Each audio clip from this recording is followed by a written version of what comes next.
I never paid much attention to Mark, my stepson, before. He was always just Frank's son, the kid who came into our lives when he was barely a teenager. But lately, something about him has started to catch my eye. Something I can't ignore, no matter how hard I try. It's as if he's changed overnight. The boyish look he used to have is gone, replaced by a man's face. Mark's no longer a kid, and I can't help but notice it more and more each day. It started a few weeks ago when he came downstairs to grab a bottle of water in the middle of the night. He was wearing a t-shirt and some loose shorts, and I couldn't help but notice the way his muscles stood out. Not in an overt, gym buff kind of way, but more like a guy who's been putting in the effort without showing off. His shoulders were broader, his arms more defined. It wasn't like I hadn't seen him grow up before my eyes.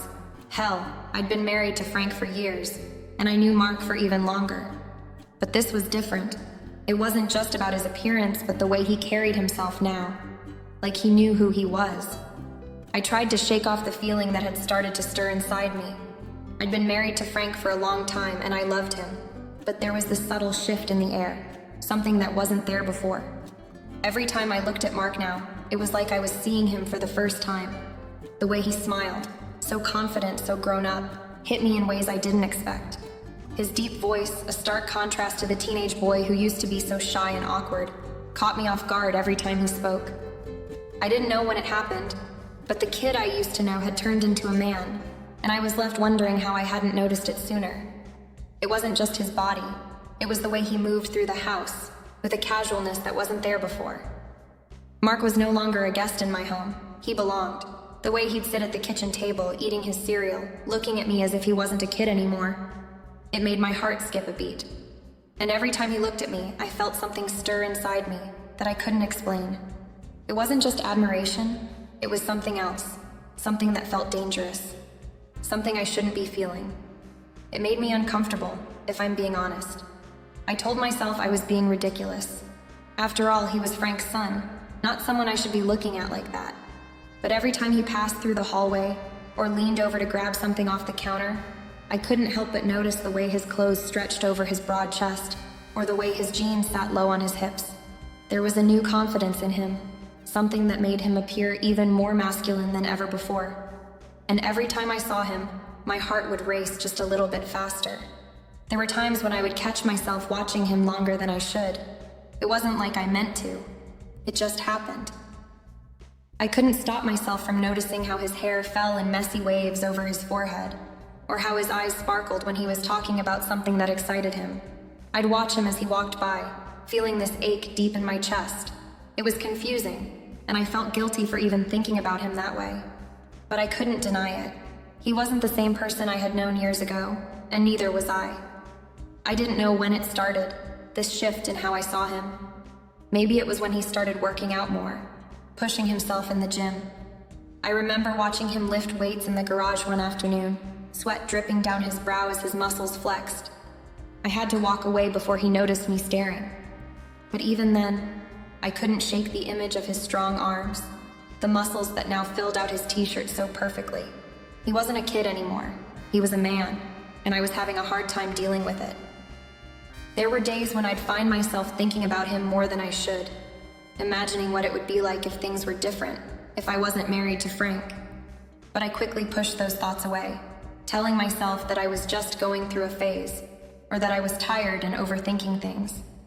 Yet, the more I tried to convince myself it wasn't a big deal, the more I realized it was. And the more it seemed like Mark was growing more aware of the way I looked at him too.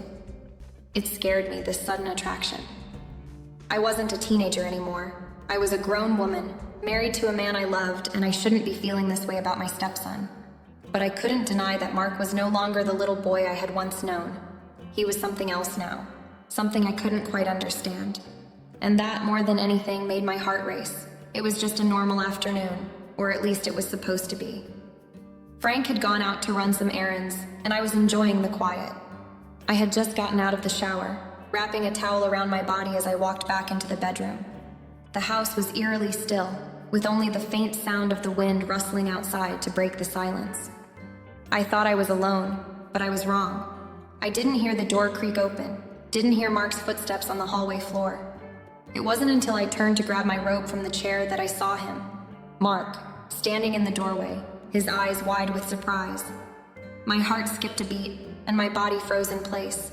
He wasn't looking at me in the way I expected. There was no judgment, no obvious awkwardness, just a stunned silence between us. But there was something else in his gaze, something I couldn't quite place. I quickly turned away, clutching my towel tighter around my body. My face flushed, and I could feel the heat spreading across my skin as I tried to gather myself. I was embarrassed, mortified even. How long had he been standing there? Was it just a split second, or had he seen more than I wanted him to? It didn't matter, though. The damage was done. I couldn't undo the fact that he had seen me in a state I never intended for him to witness. "I'm sorry. I didn't mean to," Mark stammered, his voice sounding thick with a mixture of shock and awkwardness. I could tell he wanted to apologize, but there was a strange calmness in his tone that made me wonder if he had been frozen in place as much as I had. I didn't know what to say. "It's okay," I muttered, my own voice shaky.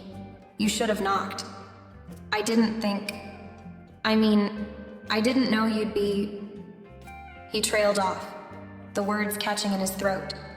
The awkward silence that followed was suffocating. I could hear my pulse racing in my ears, the beating of my heart now louder than anything else in the room. I couldn't bring myself to look at him. I couldn't look at his face, at his eyes that had already seen more than I had ever intended. Instead, I grabbed my robe and wrapped it around my body tightly, almost too tightly. I could feel his gaze on me even though I wasn't facing him. I couldn't explain it, but I knew that Mark wasn't looking at me like I was just his stepmother anymore. There was something different, something deeper. After what felt like an eternity, he muttered another quick apology and left the room, his footsteps echoing down the hallway. I stayed there for a moment, standing in front of the mirror, trying to calm my racing thoughts. My mind was a mess, my heart still hammering in my chest. I couldn't believe what had just happened. I had never in a million years imagined that this would be how things would go. But as I sat there, the cool air of the room settling around me, I realized something else. Mark hadn't acted disgusted, embarrassed, or uncomfortable. He had been stunned, yes, but there had been no hint of judgment in his eyes. That's what unnerved me the most. He hadn't looked away, hadn't apologized profusely, hadn't reacted the way I thought a young man would react. Instead, he had just stared, almost too calmly. And for some reason, that was what made me question everything I thought I knew about our relationship. I wanted to shake the thought from my mind, to tell myself it wasn't a big deal, that it was just an accident. But deep down, I knew it wasn't. Something had shifted between us in that moment, and though I hated to admit it, I felt the distance between us grow smaller in a way that left me uneasy. It wasn't just the incident that had changed things. It was the way I started to see him. Really see him. As Mark walked away, I couldn't help but notice how much taller he was than before. How the muscles on his arms had grown from the lean teenager I remembered to something far more defined. Even the way he carried himself was different. He wasn't a boy anymore. He was a man. I couldn't erase the image of him from my mind, and I didn't know how to deal with it. The sudden awareness of his body, the way he had looked at me, it felt like a line had been crossed without either of us realizing it. And for the first time, I was left wondering if maybe he saw me differently too. The days that followed the incident were nothing short of torturous. I couldn't stop replaying the moment in my head. The shock in Mark's eyes, the tension in the air that had hung there long after he left the room. I tried to tell myself it was nothing. It was just an accident, just a moment of carelessness.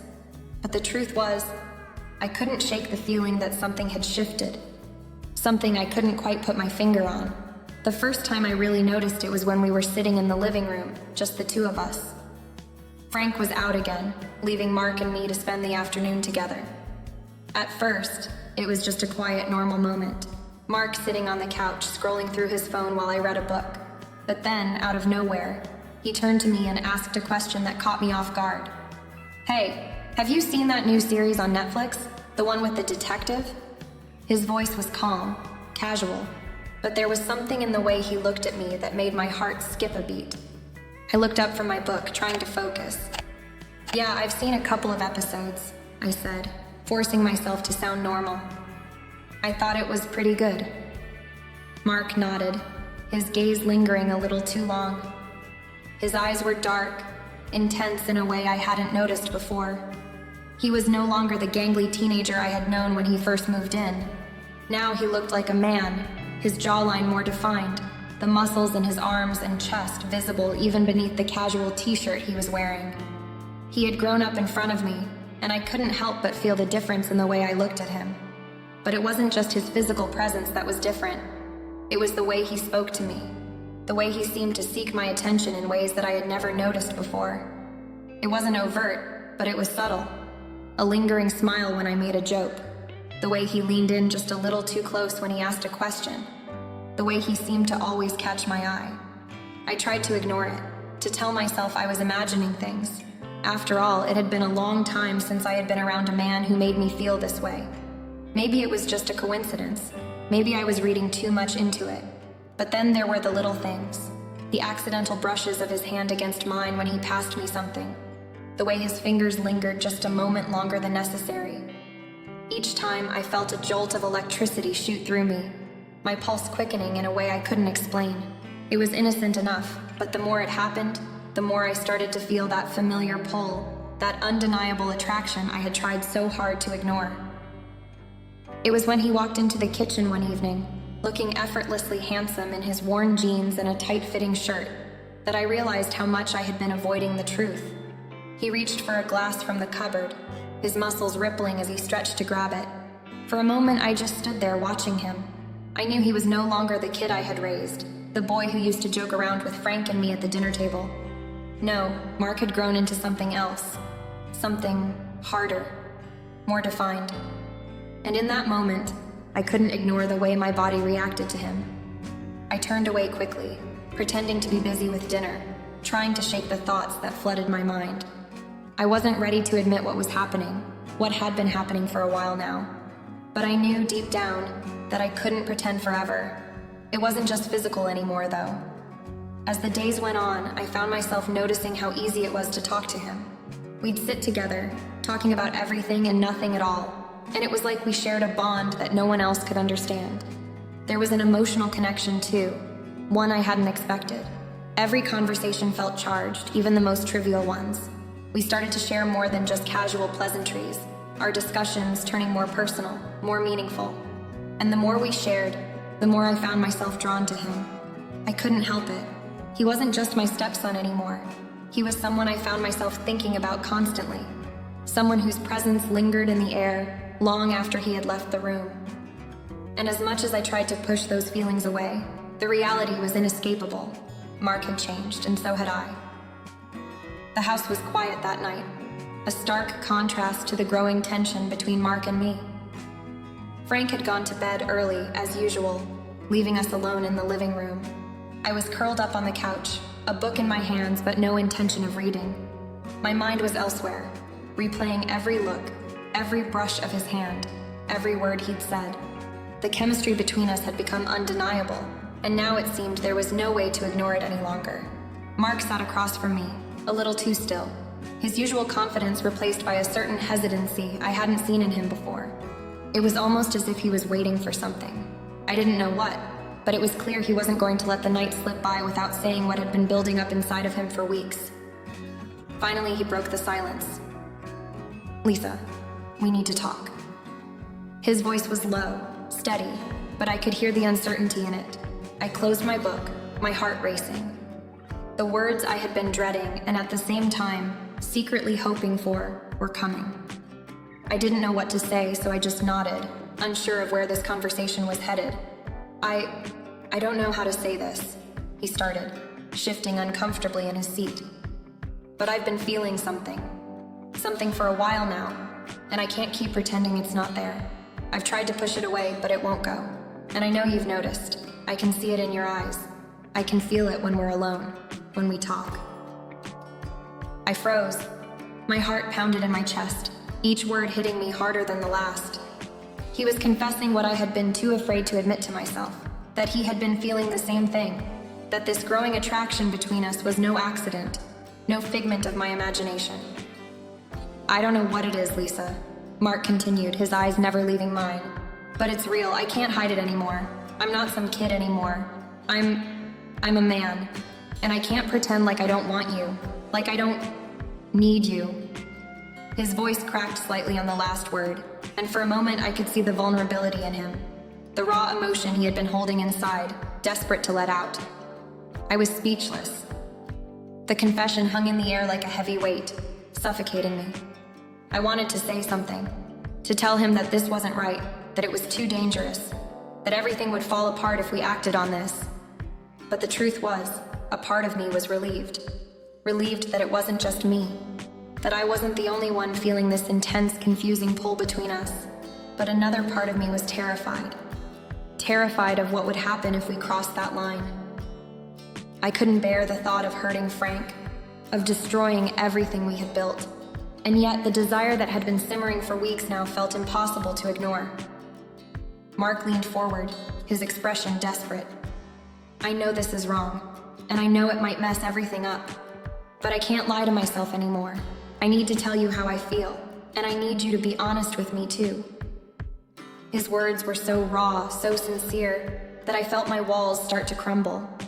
The logical part of my brain screamed at me to stop, to tell him to forget everything, to keep this from spiraling any further. But the emotional side of me, well, it was already too far gone.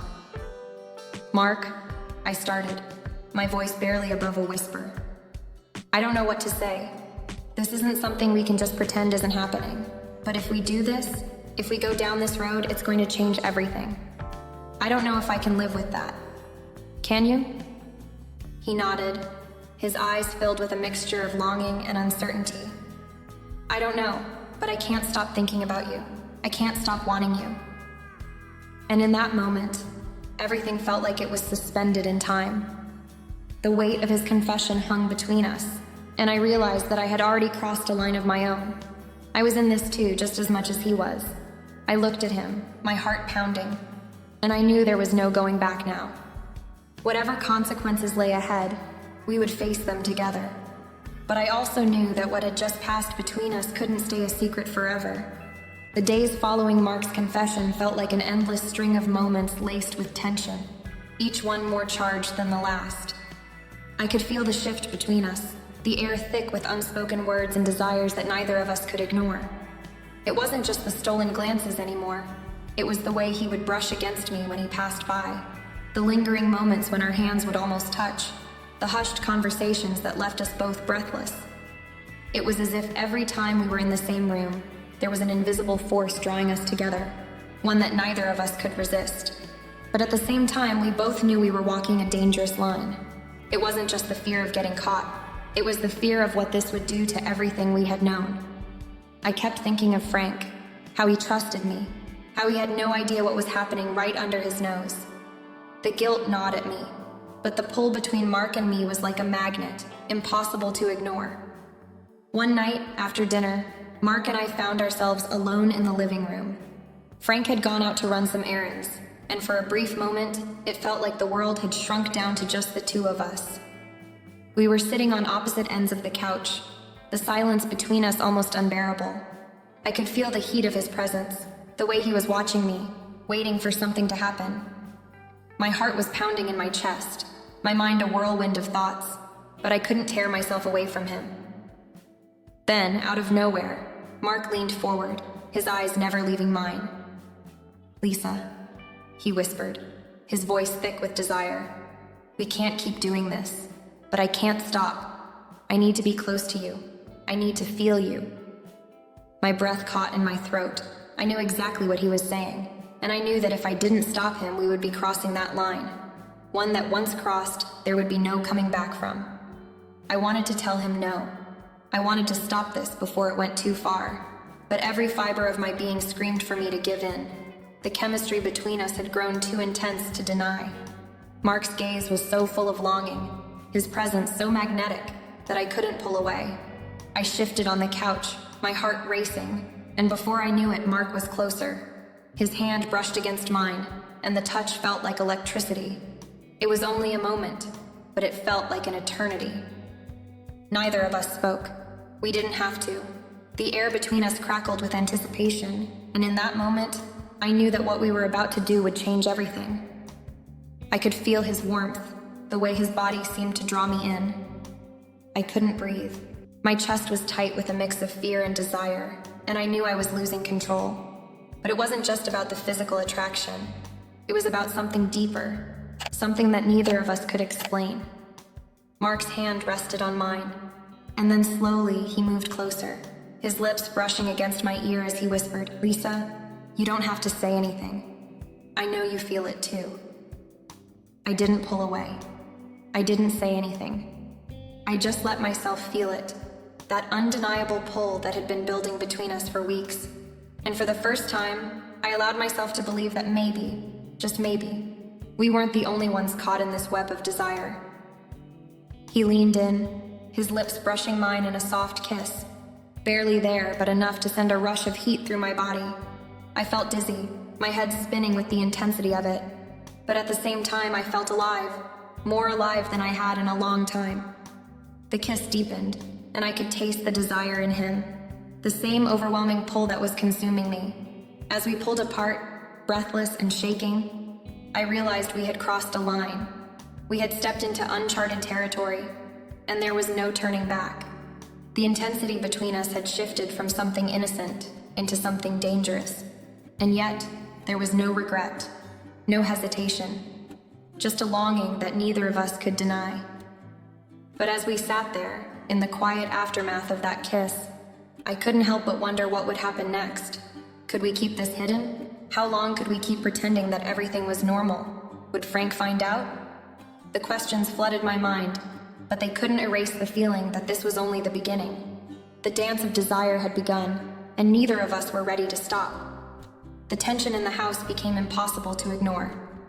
It was subtle at first, like the way Frank would glance at me from across the room, his eyes narrowing for just a moment longer than usual.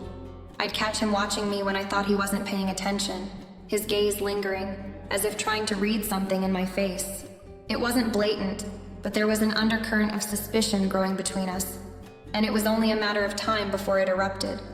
I tried my best to act normal, to keep up the facade of a happy marriage. I laughed at Frank's jokes, helped him with little things around the house, but inside I was a mess. My mind constantly replayed the stolen moments between Mark and me, the soft touches, the lingering looks, the stolen kisses that were so hard to forget. Frank couldn't know. He could never find out, but I wasn't sure how long we could keep up the act. Mark seemed to be feeling the pressure too. It wasn't just me. He'd become more restless, fidgeting around the house, avoiding eye contact with Frank as much as he could. I noticed how he would sometimes glance at me out of the corner of his eye, as if seeking reassurance, a silent acknowledgement that we were still in this together, even though everything was so precarious. His presence in the house felt different now, heavier, like we were both carrying a secret too big for us to bear. One afternoon, Frank and I were sitting in the living room, watching TV. Mark had just come in from the backyard, wiping sweat from his forehead after working on the lawn. He looked different, his shirt clinging to his muscles, the way his body had changed so drastically over the last few months. It wasn't just the physical transformation. It was the confidence in his movements, the way he seemed more comfortable in his skin now than I had ever seen him. My heart skipped a beat as he walked past us, not sparing us a glance. But Frank noticed. I could see it in the way his jaw tightened, in the way his eyes flicked between Mark and me. He didn't say anything, but I could feel the shift in the air, like a storm cloud gathering. The silence between us grew thicker, and I could tell Frank was trying to piece something together in his head. He wasn't stupid. He knew something was wrong, even if he couldn't put his finger on it. Later that evening, as we sat down for dinner, Frank's questions started. He asked about my day in a way that was more probing than usual, his tone just a little too casual, as if he was trying to catch me off guard. Mark was quieter than usual, avoiding his gaze as he picked at his food. I could feel the tension rising between us, the silence stretching out too long. It wasn't just the awkwardness of the situation. It was the way Frank was starting to watch us, like he was waiting for something to slip. "Lisa, you've been acting a little off lately," Frank said, setting his fork down and looking at me seriously. I froze, my heart in my throat. Is everything okay? I swallowed hard, trying to keep my face neutral, trying to hide the panic that was starting to build inside me. I forced a smile, doing my best to sound casual. What do you mean? Everything's fine. Frank didn't respond immediately. Instead, he just kept watching me, his eyes narrowing slightly. Mark shifted uncomfortably in his seat, clearly feeling the pressure building. My mind raced, trying to think of something to say, something that would ease Frank's suspicions. But I couldn't. I could feel it. Frank knew something was off, and I wasn't sure how much longer we could keep up the lie. The conversation drifted back to more mundane topics, but the unease lingered. I could see Frank's mind working, and I knew he wasn't going to let it go. It wasn't just me. He was starting to notice the way Mark and I interacted, the way we seemed to have this unspoken connection that neither of us could hide anymore. Mark's frustration was becoming more obvious as well. I could see it in the way he clenched his fists when Frank wasn't looking, in the way his jaw tightened whenever Frank made an offhand remark. It was becoming harder for both of us to keep pretending that everything was normal. The tension between us was building, and the risk of getting caught felt more real with every passing day. I knew it wasn't going to be long before Frank figured it out. I just hoped, for both our sakes, that he wouldn't. But deep down, I knew I was lying to myself. It was only a matter of time before the walls came crashing down. It was a Friday night, one of those rare evenings when Frank went out to visit his old friends for a few drinks, leaving Mark and me alone in the house. The silence that settled over the place was both a relief and a weight. It gave us a chance to breathe, to relax without the constant tension of Frank's suspicious eyes on us. But it also meant we had to confront what we had been avoiding for so long. We were in the living room, the soft glow of the lamps casting long shadows on the walls. Mark was sitting on the couch, his legs stretched out in front of him. I was sitting on the armrest, a little too close, but neither of us seemed to care. The space between us had grown smaller over the last few weeks, but tonight it felt even smaller. Every time I looked at him, my heart raced, and I knew he could feel the same pull. You know, Mark said suddenly, his voice low and serious, I hate this. I looked at him, surprised by the intensity in his tone. What do you mean? This, he said, gesturing between us. The secrecy, the pretending. I can't keep doing this, Lisa. I swallowed, my throat tight. I wanted to tell him I felt the same, that I couldn't keep pretending either. But there was so much at stake. The guilt, the shame, the fear of what would happen if Frank ever found out. It all weighed on me like a ton of bricks. But Mark wasn't done. He stood up, walking toward me with purpose. I can't keep pretending I don't feel this way about you, he continued, his voice trembling slightly. I've been trying, but every time I'm near you, every time you look at me, I can't stop thinking about you. My breath caught in my throat. I wanted to pull away, to stop him, to remind him of the consequences, but I couldn't. It was like I was frozen, unable to move, unable to stop the inevitable. Mark's face was inches from mine now, his gaze intense, searching for something in me. An answer, perhaps, or permission. Before I could react, he leaned in. His lips met mine in a kiss that was both desperate and soft, like a dam that had finally burst. My heart pounded in my chest, and for a moment, everything around me faded. There was only him, only the warmth of his body so close to mine, only the undeniable attraction we had been fighting for so long. When we pulled apart, I could barely breathe. My hands were shaking, and I felt a rush of panic flood through me. Mark, I whispered, my voice barely audible. We can't. This is wrong. He didn't back away. Instead, he cupped my face in his hands, his thumbs brushing over my skin. I don't care, he said quietly. I can't pretend anymore. I don't care what's wrong or right, Lisa. I care about you, and I know you feel it too. His words hit me like a tidal wave. Part of me wanted to deny it, to tell him that this was a mistake, that it couldn't go any further. But another part of me, the part I had been trying to ignore for so long, wanted to give in. I wanted to kiss him again, to feel his hands on me, to finally acknowledge what had been building between us. But the reality of our situation hit me hard. We couldn't keep doing this. If anyone ever found out, it would destroy everything. Frank, our family, the life we had built, gone in an instant. I pulled away from Mark, my chest rising and falling with quick, uneven breaths. "This can't happen," I said, my voice trembling. "We can't do this." Mark's face fell, his shoulders slumping in defeat. He didn't say anything for a moment, just stood there, his eyes locked onto mine, searching for some sign that I felt the same. But all I could do was look away, my mind reeling with the weight of what had just happened. We had crossed a line, and there was no going back. As I stood up to walk away, my body felt heavy, like I was carrying the weight of the world on my shoulders. The kiss, the confession, it had all felt so inevitable, so right in the moment. But now the consequences were all too clear. I couldn't be with Mark. I couldn't let this happen. But I also knew, deep down, that it was already too late. The argument started quietly, as most things do when they're waiting to erupt. It was a week after the kiss. The house felt colder somehow, like the walls themselves knew the truth and were too afraid to speak it aloud. Frank had been quieter too, as if he was carefully choosing his words, measuring every conversation, every glance between us. One evening after dinner, when Mark was out with his friends, Frank cornered me in the kitchen.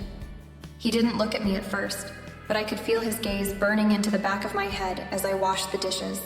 The silence stretched on, thick and uncomfortable, until Frank finally spoke. "Lisa, I need to ask you something," he said, his voice unusually calm. Too calm. That was the first sign that something was wrong. When Frank was calm, it meant he had already made up his mind. I turned to face him, trying to act natural, but my stomach was already churning. "What's going on?" "Don't play dumb with me," Frank said, his eyes finally meeting mine. There was something sharp in his gaze, something I hadn't seen in him before. "I know something's been going on between you and Mark." I froze. The words hit me like a physical blow, and I could feel my breath catch in my throat. It was all out in the open now. No more pretending, no more hiding. My heart pounded in my chest as I looked at him, searching for any sign that this was some sort of misunderstanding. But there was nothing. Frank had seen something. He knew. I swallowed hard, my hands shaking as I put down the dish I'd been holding. "What are you talking about?" Frank took a step closer, his voice lowering as he spoke, but there was no mistaking the anger simmering beneath his calm exterior. "I don't know exactly what's going on, but I can feel it. The way you two look at each other, the way you act around him, it's not normal, Lisa."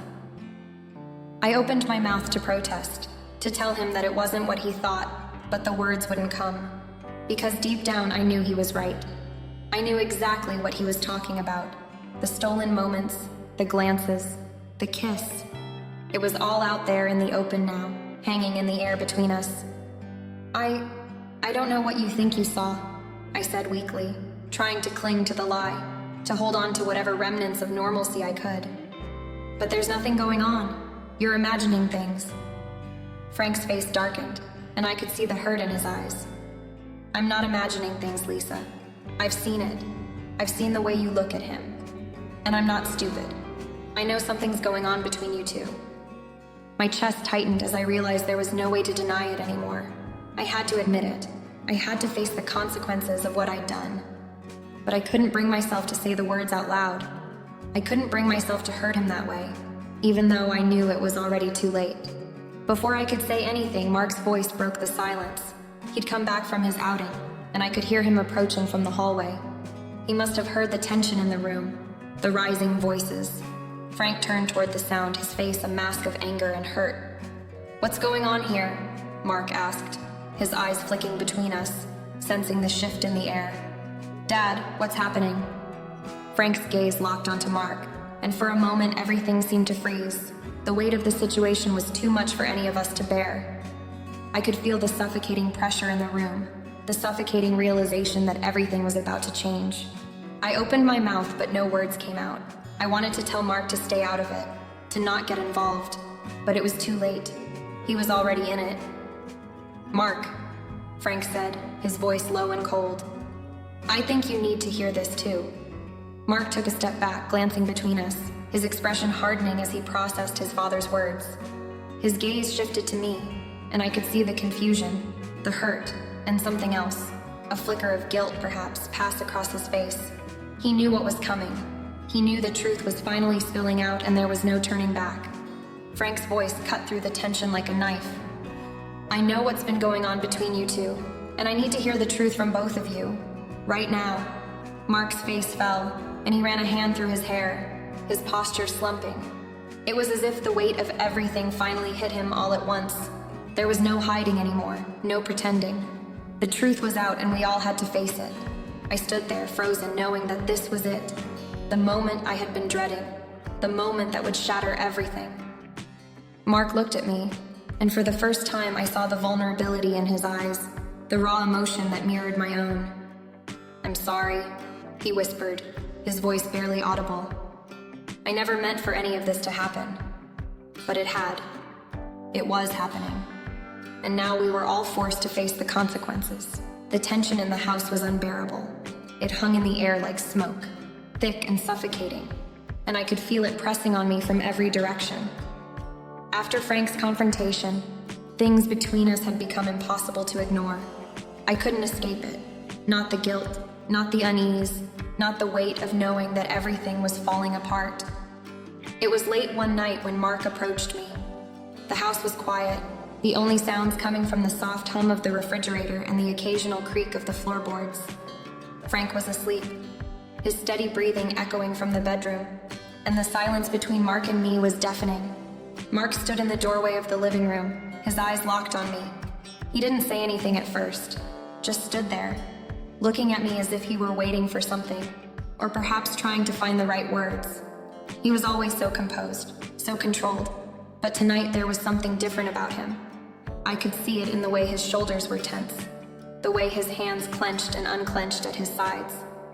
Lisa, he finally spoke, his voice barely more than a whisper, but it was all I needed to hear. I can't keep pretending. I froze, my heart hammering in my chest. I knew what he was talking about. There was no mistaking it. But hearing him say it out loud, it made everything feel so much more real. I can't keep pretending like everything's normal, Mark continued. His words rushed now, as if he needed to get them out before he lost his nerve.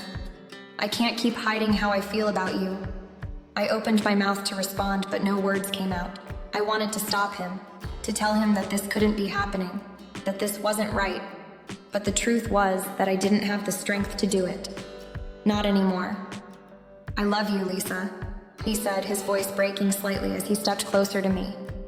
I can't hide it anymore. I've tried to. I've tried to convince myself that it's just some stupid phase, that it's not real. But it is. It's real, and I can't pretend it's not.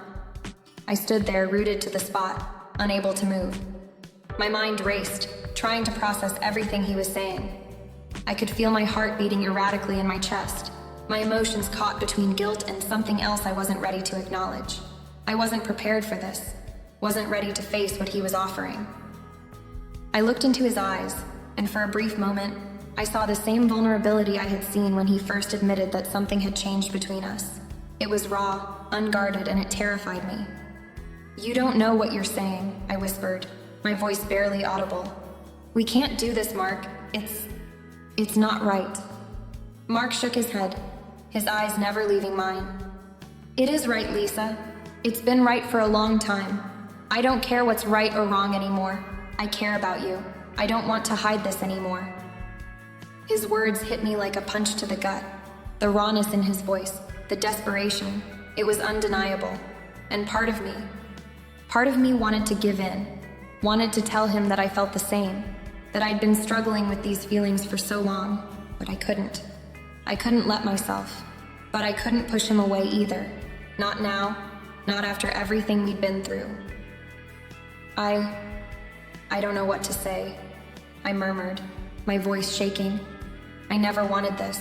I never wanted any of this to happen. I know, Mark said, stepping even closer now, his face inches from mine. But it has, and I can't pretend anymore.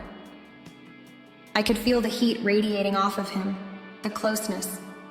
His presence consumed me, and for a moment I almost gave in, almost let myself fall into the temptation. But I knew better. I knew how dangerous this was, how much it could ruin. I pulled back, taking a deep breath, trying to steady myself. "Mark, we can't do this. We have to stop." He looked at me, his expression hardening, but his eyes still full of that raw emotion. "I can't stop, Lisa. Not anymore. I love you, and I'm not going to hide it. I'm not going to pretend like it's not real." I could feel the pressure building in my chest, the weight of his words pressing down on me. This was it. The moment I'd been dreading. The moment where everything would change, and there was no turning back. "I can't do this," I repeated, my voice quieter now, a whisper in the space between us. "This isn't just about us. This affects everything." Mark nodded, his jaw tightening as he backed away slightly. "I know, but I can't keep pretending. I won't."